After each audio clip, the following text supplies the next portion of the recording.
So I'm Mike Hicks. I'm the President and CEO of Hicksar Technologies. We are an information technology firm here in Pensacola.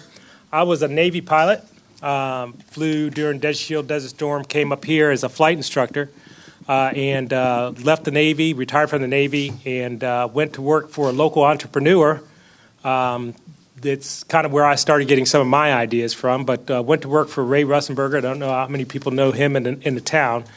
But he decided to build a telephone company. We started with 35 people in downtown Pensacola. And over the course of that year, we grew to 900 people operating across the 9 southeastern states. And I was responsible for the build out of that network. So, I thought that I wanted to get away from fast-growing companies and go back and do something a little bit simpler. And took Hicksar really to just start what's called managed services, focus in the information technology world, but things continue to evolve, right? Cloud came in, systems went to a different state. It's very different in the environments, and the need for highly skilled people, technical people, what their skill set needed to be changed also. So now what we do is we do a lot of managed services still, but really it's really with helping customers with their cloud strategies, everything. There's always a cloud piece, it's a component to anything that we do now. But helping those customers with their cloud strategies and actually developing cloud solutions that actually bolt on or in front of some of the main solutions that are out there today. My name is Niels Anderson. Can you hear me okay? Hello. My name is Niels Anderson. I'm President and CEO of a company called Contact Intelligence, another company called Veritas Healthcare, and a couple other companies. And the newest one that we're just launching here in November is called VetCV. I'm also a veteran. I was in the Navy. I was enlisted. I didn't know I needed to go to college early on, but I soon found out that if I wanted to meet a girl that cared about our future, she probably wanted a guy who went to college, so I better go to college. And so I joined the Navy. I went to college while I was in the Navy and then finished when I was out. After I got out of the Navy, I thought I wanted to be a police officer, and thankfully that didn't happen. I was recruited to Merrill Lynch during my master's degree, and I was a stockbroker for a while. Because of my background in healthcare in the Navy, I naturally kind of progressed to having physicians and healthcare companies as clients. And so I got pulled right back into healthcare again, which I thought I was done with after being in the Navy. Those are the kinds of things that there are pathways that you don't know they're coming. You just kind of flow with it, I think, in many cases. So don't be afraid to go with the flow as well. Go with the things that you become passionate about, the things that you start believing in and breathing and bleeding. And then I knew that Merrill Lynch wasn't the right place for me, so I thought that my buddy and I, we started a company because we thought we were really, really smarter than everyone else at 26 years old, so we started a venture capital company. No one took us seriously at 26 years old, that managing millions of dollars and those kinds of things for people. We thought we were really good at it, but that was one of our first failures, so it took us about a year before we ran out of money. And then I was recruited by a recruiter that told me about getting back into healthcare. So I was recruited back into healthcare. I went back into the health system side.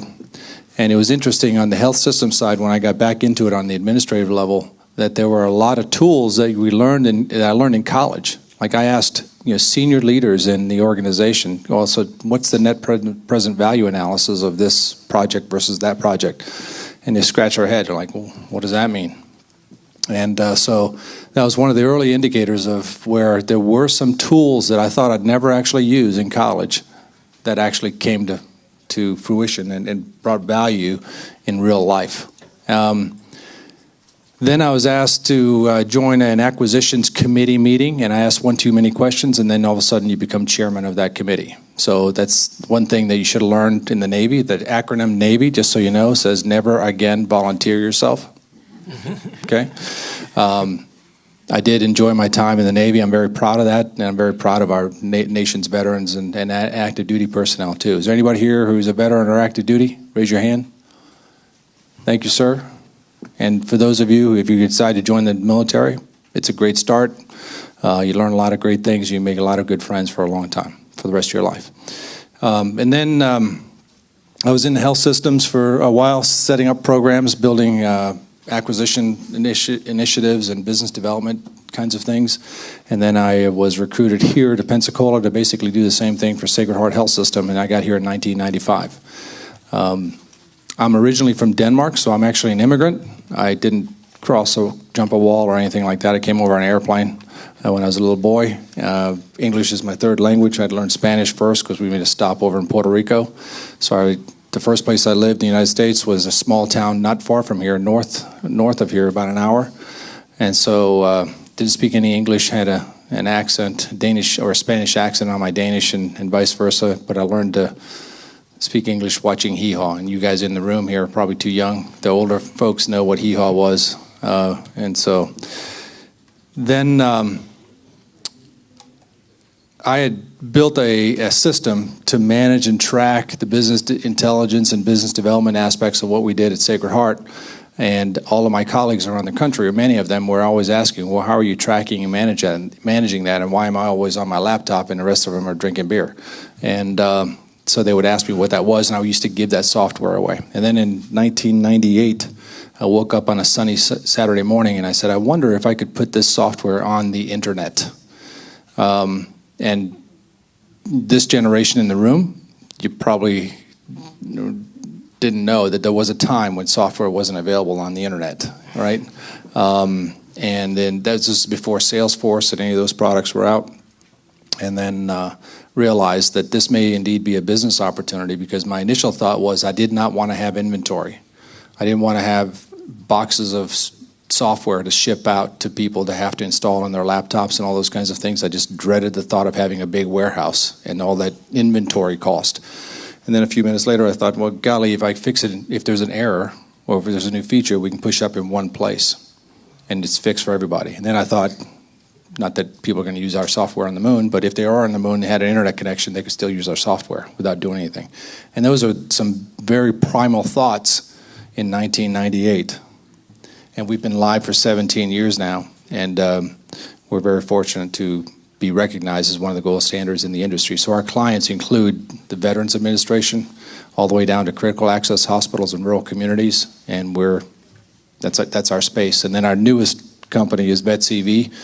What we want to do there basically is we want to use technology, big data, and artificial intelligence to make the world a better place for veterans and their families and their friends. And so we're using AI in a lot of cool different ways. I believe also that we can predict the risk of suicide 6 weeks out. And just imagine what you can do with that if you know that so early, to help people not commit that last final decision, right? And also help the people that are around those people to identify what to look for, how to help them, and those kinds of things. So that's what we're doing. We are excited about the serial entrepreneurship side of things when we have another company that, we're launching again in November. So that's a little bit about me, or too much about me. Okay, so this is just kind of basic intro. Brief introduction, yes. Okay, brief. I don't know if I can be brief. Yeah, we all have a few years on us up here, if you can't tell, but... So original degree, mechanical engineering, grew up in Indiana, so went to Purdue, so mechanical engineering degree from Purdue. First job out of college was with a company in Florida called Paradigm Corporation, and at the time they were the original inventor of the first DSL modem. The company, shortly after I started, was purchased by AT&T, so we became part of the Bell Labs family, which was fabulous because I got the opportunity to go up to the main Bell Labs facility up in Homedale, New Jersey, and meet a lot of the folks up there. And back in the mid-'90s, I was talking with and working with the video phone people up at Bell Labs, which, if you think now with Skype and everything, oh, it's not a big deal, but back then it was a big deal.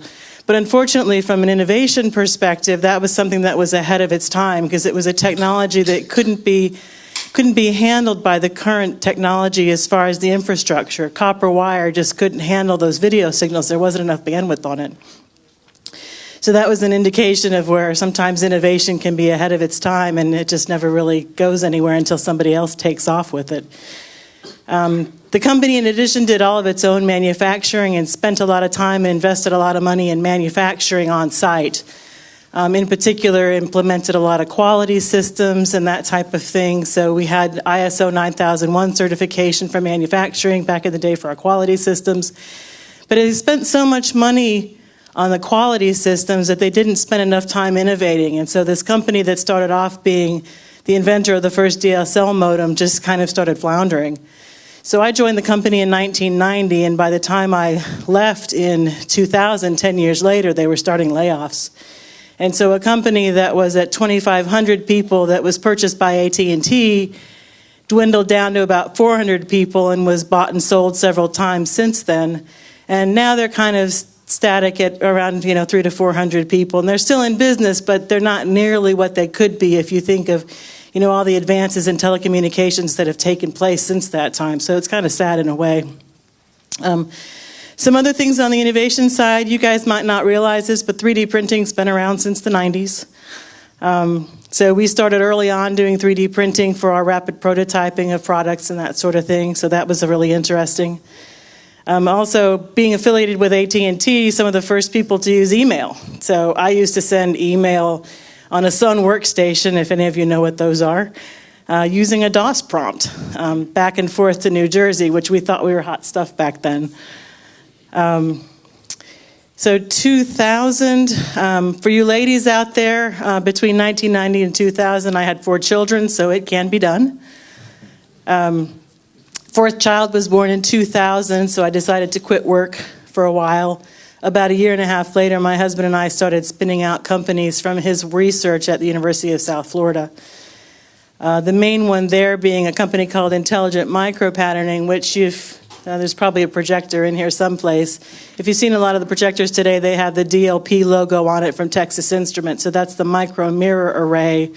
That's, 1 million plus tiny little mirrors that basically rotate back and forth to shine the light and pixelate it onto the screen. Well, instead of taking those optics and scaling them up for a video projection, you could scale them down and do what they call maskless photolithography. So my husband was the inventor of that technology, so we actually spun it into our own company and commercialized that. And, had companies such as General Electric, Hewlett-Packard, Intel.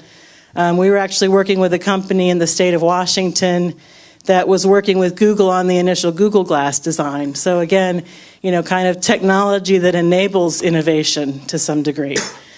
So that's been really interesting. After I left that company, started another one that was kind of a predecessor to this guy. And I happened to be up in Pittsburgh at a nanotechnology conference, and they were talking about, nanotechnology. And at the time anyway, they said, oh, who do you think has the most nanotechnology patents in the world? And of course, everyone's, naming all these high-tech companies. And at the time, it was L'Oreal. So nanotech related to cosmetics was the largest number of patents in the world. And then the next slide he threw up was, okay, these are all the nanotech patents that were released this week. And I, making notes or whatever, and I glance up and I see my name on the screen. And that conference just happened to occur on the same week that my patent for some thin film deposition technique had been released. So it was kind of weird to be in this nanotech conference and see my name on the screen. It was really odd. Some other things, just side projects that we did that was interesting. In 2010, we did a demonstration up in Pittsburgh for some augmented reality in one of the parks that they had up there. And of course, everybody knows now about Pokemon Go. But, 7 years ago, we were trying to get funding from St. Petersburg, where we lived at the time, and ended up getting a very small amount of money from the city of Pittsburgh to do this demo where we could overlay some information in this park about the history and that sort of thing. But, you could hold up your cell phone and it would come up with the different information about the historical stuff. And so that's one tough thing about being an innovator in Florida is, my husband and I have said many times that we should move to California. And we love the weather here, we love the people here, so we end up staying. Moved from St. Pete up to Pensacola in 2016 because my husband had taken a job with the Institute for Human and Machine Cognition. I don't know if there's anybody that knows IHMC out there. And then at the same time, I started working for the Doolittle Institute over in Fort Walton Beach, which is now called DefenseWorks.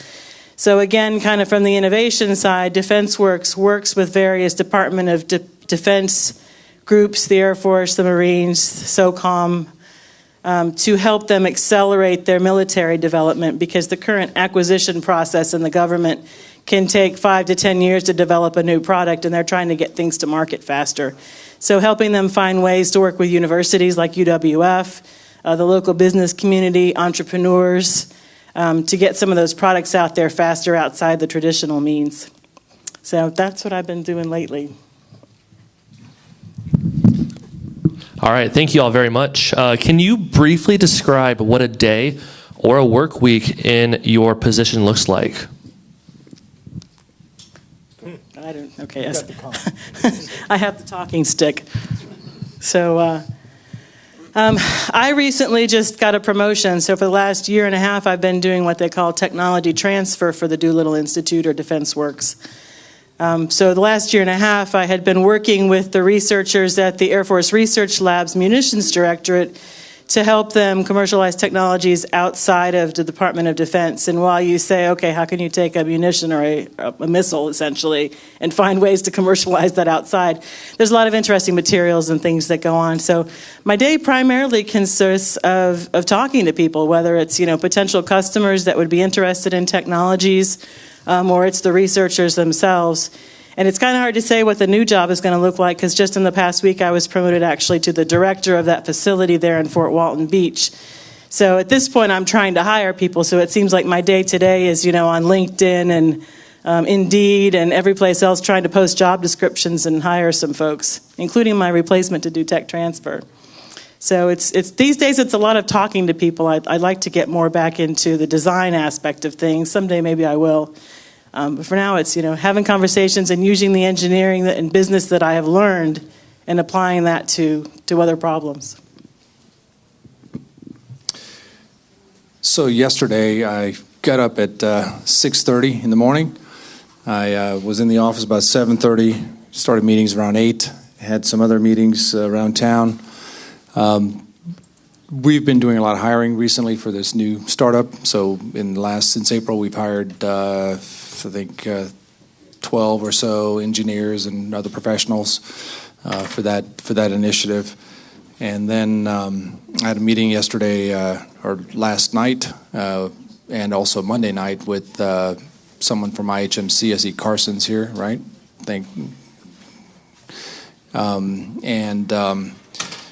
Then I finished around 2:30 this morning and got up at 7 this morning, got up a little late, and then had meetings starting at 8 o'clock. So my day consists of trying to figure out how to get the most out of the talent that we have on our team. And that's hard because we go through management courses here on how to, personnel management and corporate behavior and psychology and those kinds of things. And the hardest thing about what I do, I think, is trying to figure out what drives people and how that sometimes is not my personality. Sometimes I have to be very stern, very micromanager for one or two individuals because that's how they get the most out of themselves. And sometimes I just have to, ask them what their ideas are and let them go and do whatever. And they come back with things that are beyond what we originally expected. But trying to figure all that out and being right all the time is impossible. So if you think that if you're going to have your own company or going to work in teams and those kinds of things, you guys are working on projects with teams, right? How many people have worked on projects with teams in this room? How many people were just absolutely thrilled with everybody on the team every single time? Everybody did their share, right? No, right? Exactly. So you're getting a taste of it, and then you multiply that by about 78. That's what it's going to be like if when you get out. But don't worry about it. That's the way everybody is. Just manage it, work through it. So my day starts at 7, ends somewhere between midnight and 3 o'clock in the morning. And Saturdays I usually put in 3 or 4 hours, and Sundays same thing. But the luxury of what we do at this stage in our lives is that we have an opportunity to think anywhere we want to think. We don't have to be sitting at the office. We can work anywhere. We can think about what we need to do all the time. And the other thing that you have to come to grips with is that you will likely never feel like you've finished anything. So that's why people like us like to mow our lawns, because a half hour later it's done, and it's that's the only thing you did that you started and finished that week, right? Or something.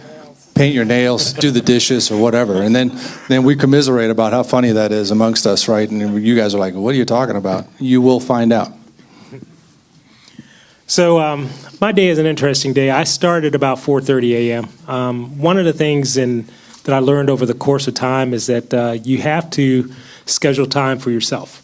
So health being a big thing, because if you're not around, it doesn't really make a difference, right, in the very end. So I start my day always with my workout routine at 4:30. Get up and hit the gym, either hit the gym or go running, and then I end up finishing my day the same way, hitting the gym or going running to get rid of the stress, and then I go back to work until about 11, 12 o'clock. Right, sleep a couple 4 hours or so, 4.5 hours, and then hit it again.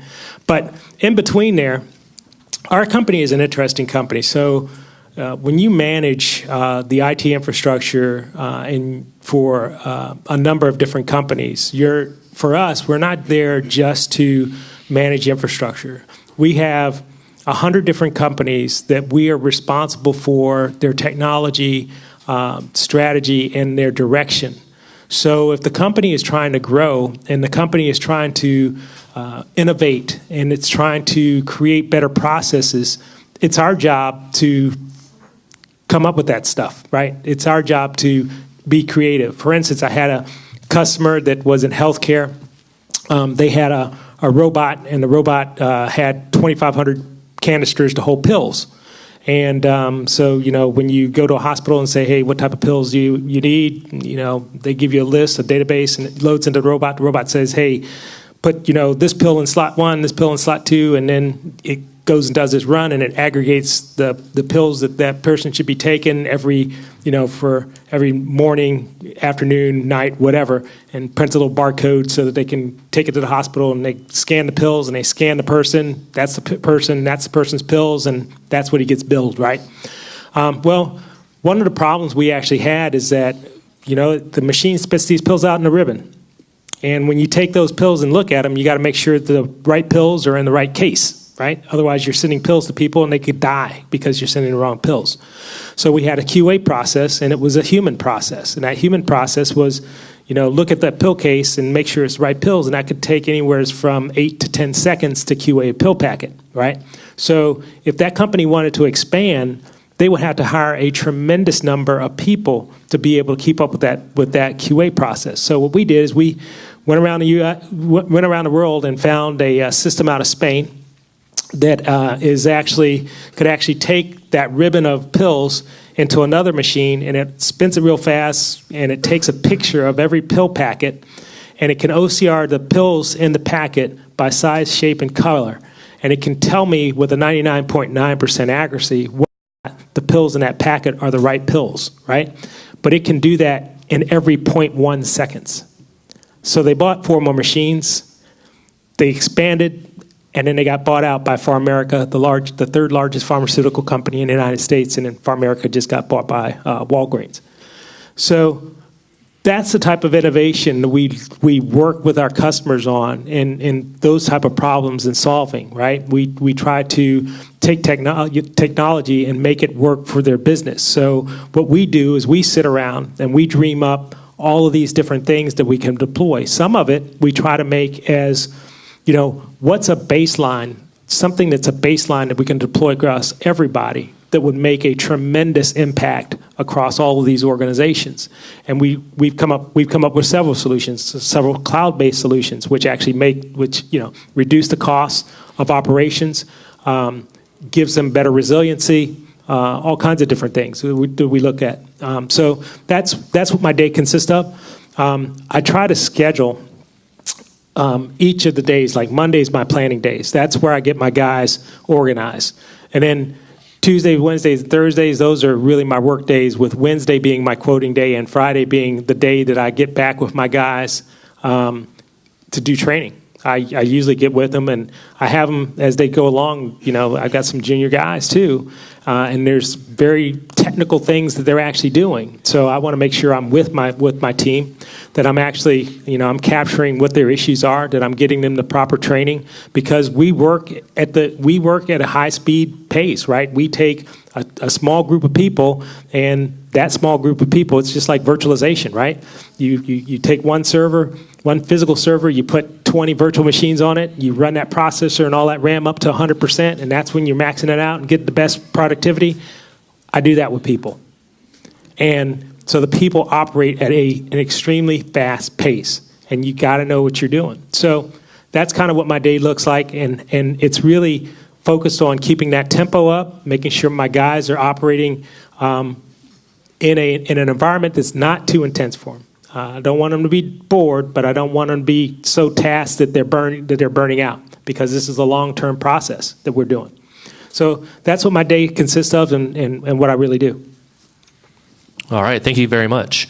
Each of you currently have businesses at different stages of maturity. Over the past 3 to 5 years, what major innovations have you seen within your field that have affected how you conduct or plan to conduct your business? Just one word: cloud. The cloud continues to evolve. Microsoft makes it harder for me every 2 weeks as they release new features, and our customers who have who have the Office 365, for instance, they're like, "Hey, this is new. What's this? Let's click on it. Oh, I broke everything. Oh, okay. We'll just call Kickstarter and have them fix it." So, so we have the cloud is a big thing. We've been pushing people more towards cloud services. We've actually been retooling how we do cloud services. But in the last 3 to 5 years, it's everybody, including the federal government. The federal government, we were working with the Veterans Administration on the transition to the cloud framework. So they had to pick 2 small businesses to work with Google and Oracle and Microsoft and Amazon Web to actually create the framework that is used for any of the VA organizations to move to the cloud. And we were one of those 2 small business companies that was on that team, and we just finished up that framework. Well, the thing about it is, now every federal agency it's a mandate. If it isn't in the cloud, move it to the cloud. If it's being develop it in the cloud. So this is a huge shift. There's a lot of migration. There's a lot of fear. There's a lot of, if I put it, the federal government has to have a diversity program, right? So if they are working with a small business as a small data center, what happens if that company goes out of business? How do you move the data out of there fast enough once you get a notification?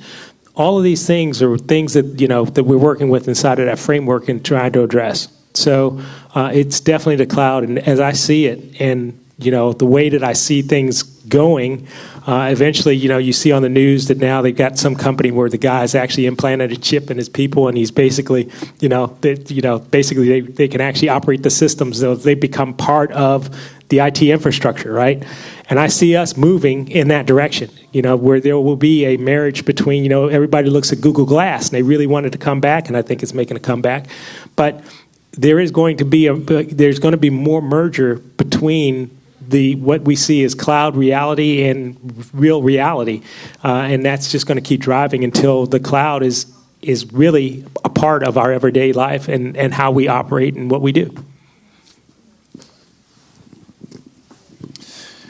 So I agree with the cloud, obviously, since we're cloud-based software for 17 years, and when we started again, no one really knew what that was. No one even used the word cloud about anything. I didn't know what it was. And I'm not a software engineer, by the way. I'm just a business guy with an idea and willpower, right, to make things happen.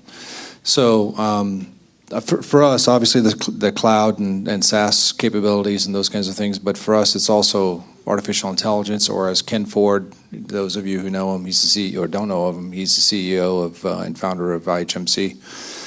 He defines it as amplified intelligence. So AI, big data, technology, we're already in the tech space, but it's absolutely clear that it changes all the time. So you can imagine, we started writing software 17 years ago. And over the course of that period of time, we've had a number of different engineers. And How many are software or IT folks in the room? Raise your hand. Okay, so you guys are the best in your class, right? And you write super sweet code. You document everything. All your ideas are great, right? Exactly. So, and it's testable. That's right. And so you imagine being around for 17 years. That sounds like a lot to you. It sounds like something my parents would say that they've done for 17 years. I don't really feel like I'm old enough to say that, but I'm still alive to talk about it, so I guess I am. But every engineer that we've ever hired has to have an attitude with daring alacrity and belief in their capabilities that they write code better. They didn't, so Mike, I look back at his code, it's like, man, I wouldn't have done it that way. I would do it this way because it's better and it's faster. So we use the term spaghetti code. So in the back end of this, we've had number of engineers over the course of many years that have thought that they wrote the best code using the best languages, and we always wanted to use the same language, but that doesn't always happen in the course of business. It may take too long to write something in Java versus .NET. It may take too long to test it in this other language. It may be that those tools aren't available, whatever it is. So over time, the front end of the software, the user interface, the UX, no one knows the difference. They could care less what's behind it, so long as it works. So I guess my point is that every 3 or 4 years, someone has a new, better way of doing it, right? And doing things. We use Azure for our new product. We use Oracle as the back end for our old product, which is our core company. And there was a time when I needed to convert from classic ASP to .NET because we thought that's what we wanted to do. And the advice I got all the time from the engineers was, well, we'll just have to start from scratch. We'll just have parallel build, and then at some point, we'll sunset the old crusty version and have the new one be up. But I wasn't interested in spending about $500,000 to do that in 2 years. It's not worth it. So I had to kind of push, and not being an engineer, I had to push and figure out, okay, well, what is the real issue? And it took me a long time to convince everybody that we could build a data layer and become database agnostic and also language agnostic. So the front end, the user doesn't care about. The realization is, with technology, is that I thought that when I first started this whole thing 17 years ago, I thought I had an idea. I'll build this. Cool. The whole planet will want to buy it, right? And that's all I have to do. It take me 6 months, I'm good to go, and all I have to worry about is then selling the software after that. But I already have 2 children. This is like my third, and this is continuously evolving. How many of you sometimes ask mom and dad for money still? Sometimes you don't raise your hand because there's an honest person there. Yeah, exactly, right? So my company's always asked me for money, just like my kids are. And now my kids are 33 and 29. They're kind of independent, but it's always nice to have them ask for money at this point because they're asking for smaller amounts that they used to. I'm not buying them new cars. But technology, big data, AI, that's the stuff that we focus on these days. I haven't really talked much about my alter ego, which I guess is supposed to be my primary ego for tonight. But so Guided Particle Systems takes some of that microfabrication technology that we had from the previous company, and that was a very large system, 500 plus pounds, made to deal with flat surfaces like silicon wafers and that sort of thing for the semiconductor industry. This new company is taking that same system essentially, as well as other similar systems, and miniaturizing it to be able to put it on the end of a robotic arm to do microfabrication on large area complex surfaces, like, say, the wing of an airplane or the cone on some type of ammunition, or even potentially the body of a car for autonomous cars and that sort of thing. So for us, I think some of the technologies, and we're still very early stage. We're not as advanced as these guys are. We're still kind of in the research and customer discovery phase. And we're taking it slow for that same money issue that he talked about. Is, our companies tend to ask a lot of money out of us, and right now we're saying, no. So So I think what we're looking at has been kind of the push nationwide over the past 3 to 5 years on advanced manufacturing. This company is part of one of the new National Network of Manufacturing Institutes, or the NNMIs. If you've heard of America Makes or Flex Tech, there's a whole variety. There's a digital manufacturing one up in Chicago. So we're members, startup members of the ARM Institute, which is affiliated with Carnegie Mellon up in Pittsburgh.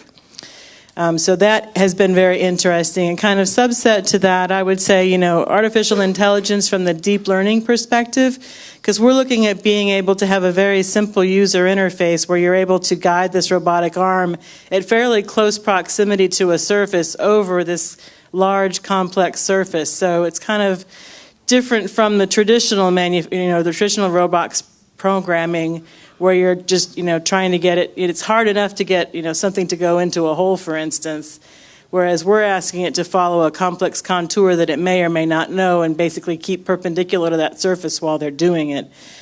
And then on the material side, I think metamaterials is something that's going to be huge for us because, again, using a robotic arm, you're going to have limitations on scale or how small you can make those features. So potentially having a metamaterial or a smart material that could do some self-assembly further beyond your deposition that you're doing.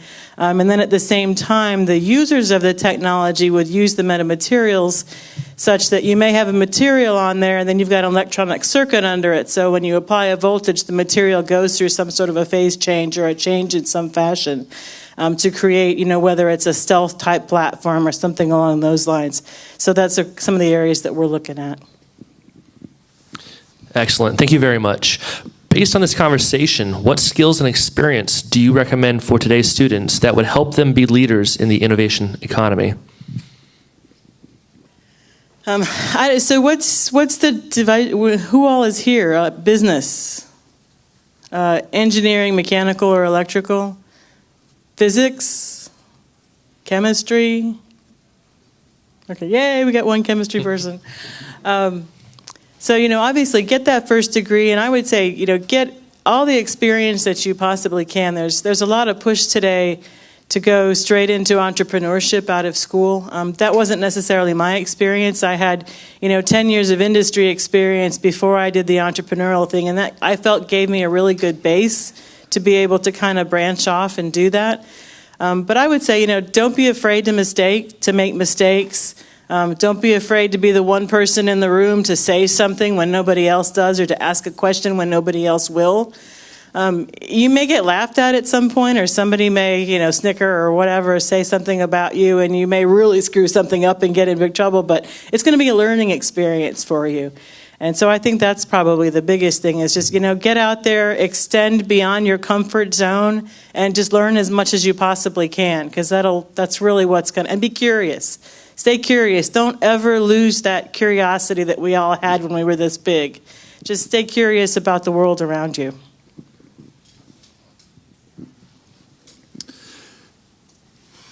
It doesn't take very much to be really, really, to put yourself in the limelight in a good way.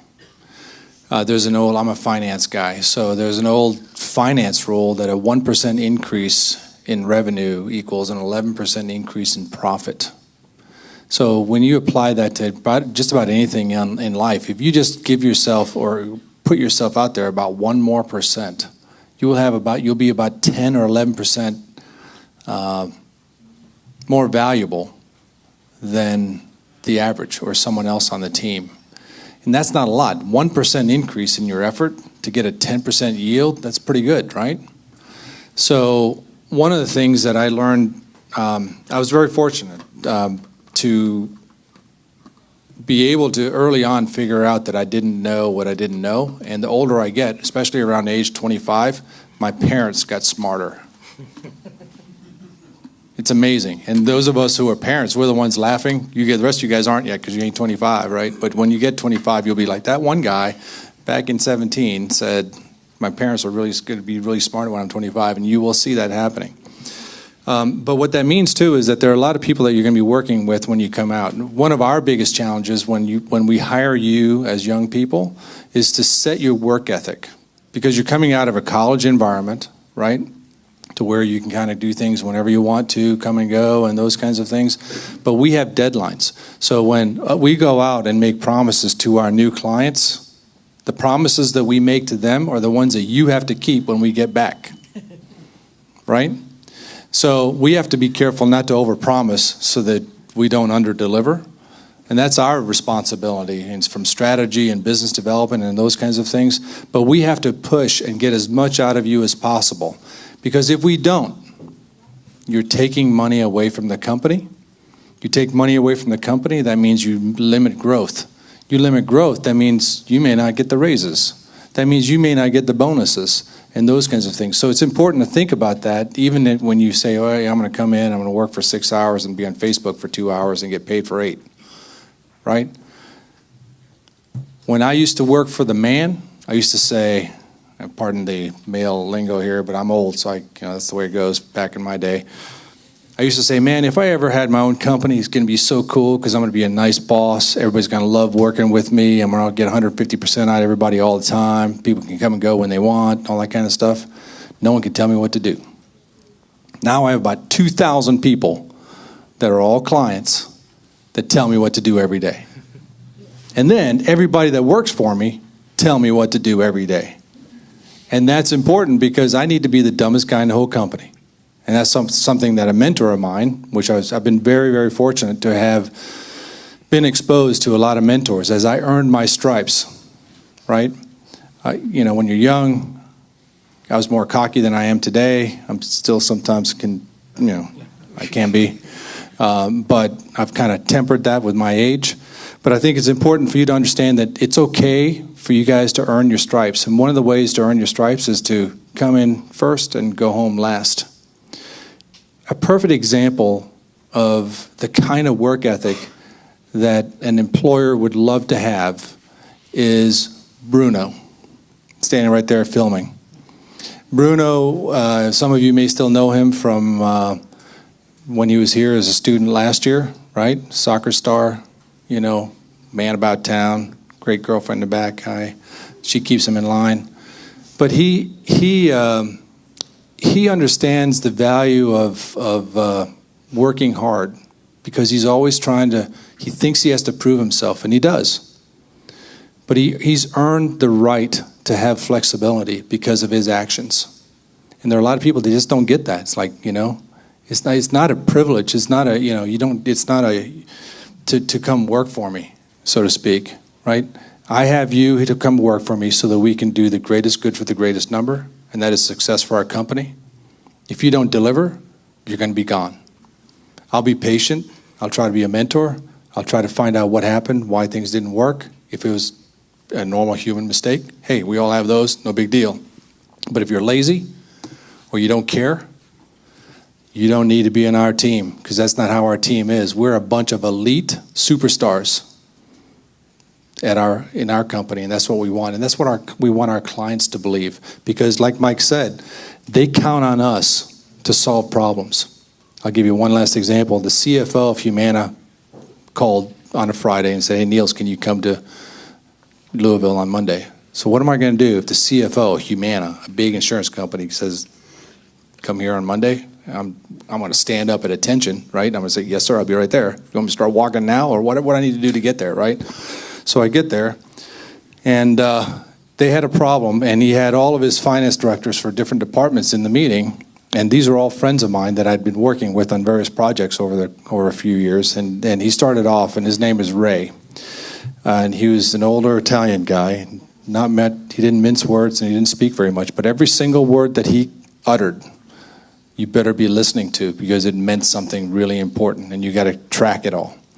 So he started off by saying, guys, I don't want you to tell me all the problems that you told me last week. I want you to tell me about what our opportunities are and then see if Niels can help us with a solution. And so I said to Ray, well, you just threw me under the bus with 6 of my friends here, because you're making me, that's bad. But he said basically that Niels, the reason we like working with you, and I'm not saying this because it's my story, I'm trying to share this story with you and the attitude. The attitude is that when someone comes to us and asks us for help, they know that we're going to find a solution.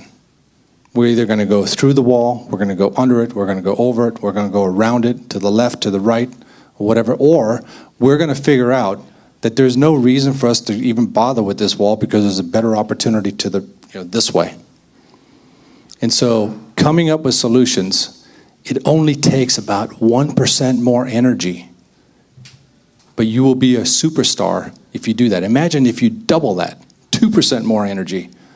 2% more energy, and you guys will be, Steve Jobs or something, right? Somebody in here is going to invent something we'll be reading about in the news or hearing about in the news. That's good. Hopefully not bad, right? Like serial killer or something. Hopefully nobody in here is going to do that. Okay, so earning your stripes, keep learning, and then also don't be afraid of failure. It's true, right, about, hey, ask for forgiveness. So long as you don't break the system or cause risk, to your teammates, go for it, right? Fall forward. You're going to fail. I've failed a lot. I've stayed awake at night. Everyone in here, we stayed awake a lot at night. Like, how am I going to make payroll? I went for a year without a salary one time because I had to pay my team. There's also sacrifice. If you're not prepared to do everything you need to do to take care of your team, or if you're not working for someone that does that, learn from them what you can, and then move on to something else. Don't be afraid to try. Fall forward. All right, so, one of the things I realize is that how many people out here, out of you guys, how many people just, when you were kids, you had to take apart something? Anything that was out there that you wanted to know how it works. So you want to take it apart, figure out how it works, and put it back together again. So those people who raise their hands are the guys that I want to hire. Those are the people that I want around me. Because those are the guys that are going to be inquisitive enough or who have created that process. It's part of their DNA. And those are the type of people that you want on your team. As when you are, there's a lot of business guys here. You want to build a team that allows you to continue to be innovative. In other words, so your team has to be sufficient enough that you know that it can kick butt in some area, in those areas that you've already developed, that you've already done, so that you're not in the weeds. Because if you're down in the weeds with them, you're not driving the ship, and you're not out there, you're not innovating.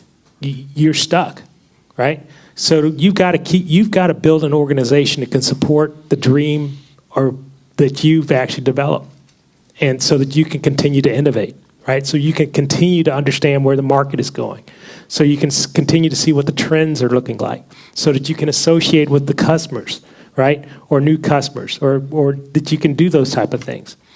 The other thing, get experience, right? So you're in college.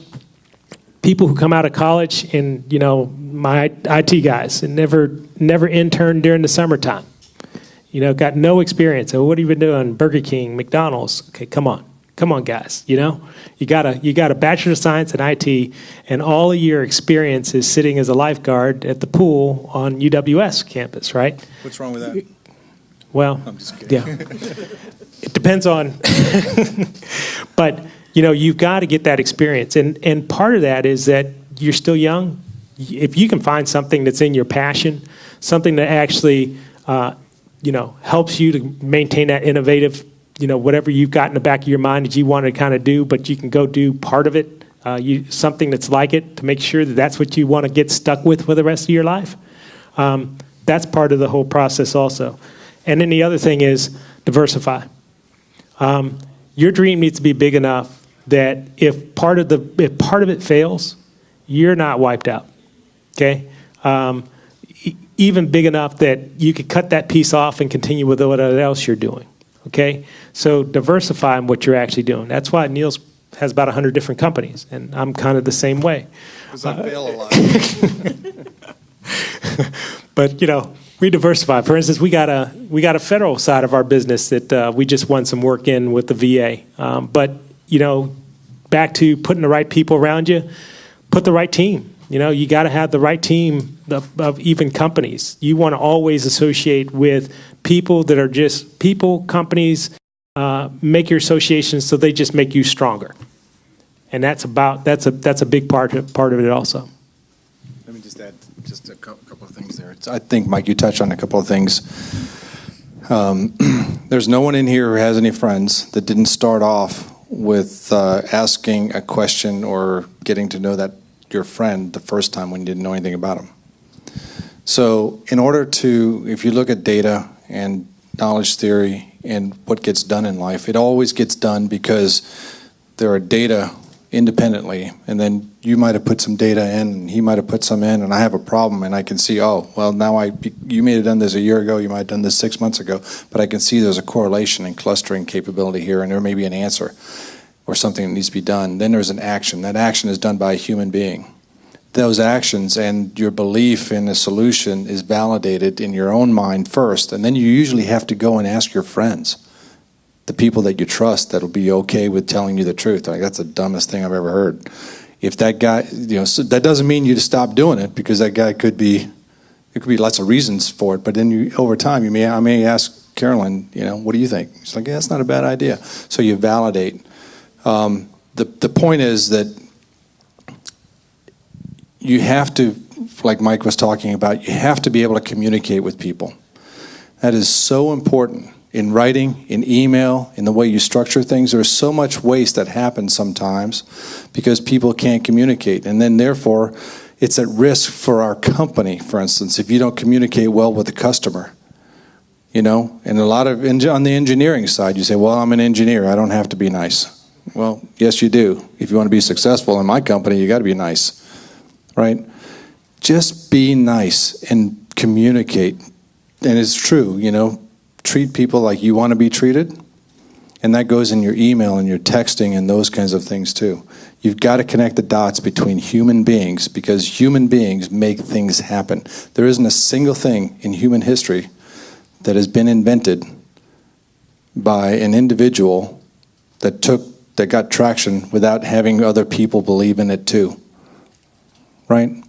So you guys can invent things, but you have to learn. Don't be afraid to. Don't think you have to know everything. Get out there, find some good mentors, and don't be afraid to go up to somebody and say, hey, listen, I don't know. I'd rather have you say, I don't know, because that gives me incentive to want to help you more, frankly, right? Ask for a referral. Ask for assistance, because that means I know you care. If you care, you have leverage, right, in everything that you do. So that's really all I have to say about that. All right, thank you all very much. Those are great responses and excellent advice. We are going to open the floor to an open forum. Before we do that, before I forget, you all have surveys in front of you, so make sure to fill those out before you leave. And I guess right now it's open to you guys. If you have any students for our panelists, go ahead and shoot.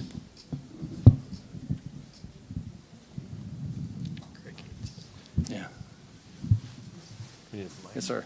When you're an entrepreneur real time and you've got plenty of ideas and you're flexible and you apply for a job, you have to fit into some kind of box for the boss to accept you and say you're going to be good on this job. What if you're very flexible, a multi-talent? What do you do?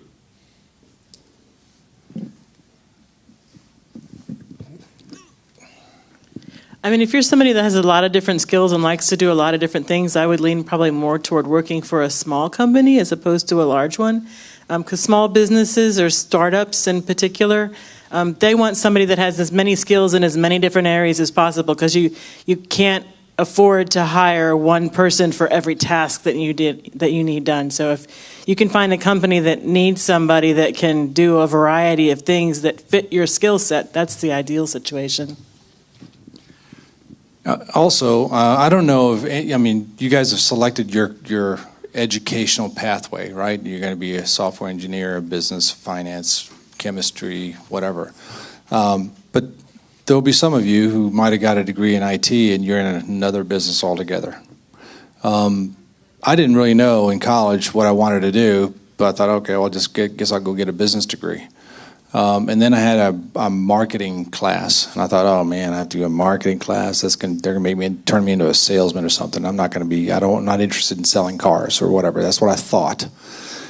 And then I had a really fantastic professor. Changed my world. He taught me about all the aspects of marketing. There's creative, there's finance, there's numbers, there's statistics, there's design, there's the pricing, product, place, and all the things that go into it. And it opened my eyes, and he was such an influence on me during that class. I thought, man, I get it. This gives me an outlet to be flexible, to do a lot of different things, because I thought I did not want to be in a box. I don't want to be pigeonholed, especially younger. I didn't want to do that. But I didn't know what I wanted to do with anything either. So allow yourself to get the experience and to ask questions and to learn, but learn as fast as you can if you want to, because the faster you learn, the more mentors you get, the faster you'll find your pace, you'll find your lane, you'll find your passion. So you're right, for us as a small company or a series of small companies, we want people that can do anything. I vacuum, I take out the trash, right? If I could write code, I'd do it, except I'm just not that bright, okay? So I'll jump in to do whatever. But even as a non-coder, I solve coding problems because I can see it from a different angle, probably, or with a different light on the object, right? So be flexible. If someone wants you to come in and for this role in this box, and it fits you right now, do it. Even if you know that you are going to grow out of it, because if you're going to grow out of it, and you have the right attitude and put the right energy into it, you're going to become a star in that company, unless you work for somebody who's not a star, right? The right star is going to make sure it's like, wow, oh, Mike, you can do that? Wow, that's great, because now I don't have to hire somebody else to do it. Or, I didn't know that.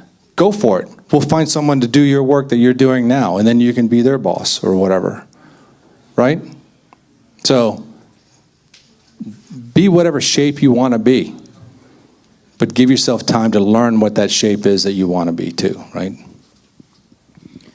Yeah, so one of the things with serial entrepreneurs is that we think in multifaceted ways, right? Multi-talented, don't want to fit in a box type thing. And when other people meet you, they're always going to say, you lack focus.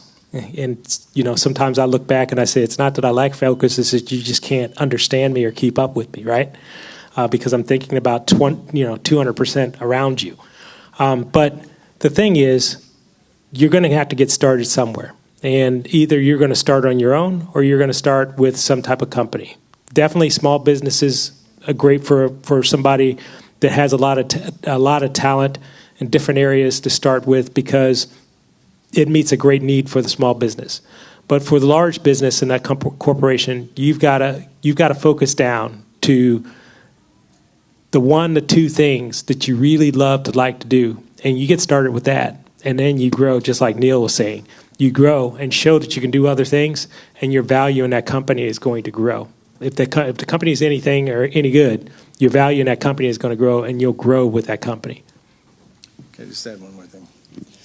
Yeah, I'm sorry. I just want to add one more thing. I think that, look, we're biased up here. We're entrepreneurs. We don't take no for an answer really easily. We don't take no laying down. That's for damn sure, right? So we have a certain mentality, good or bad.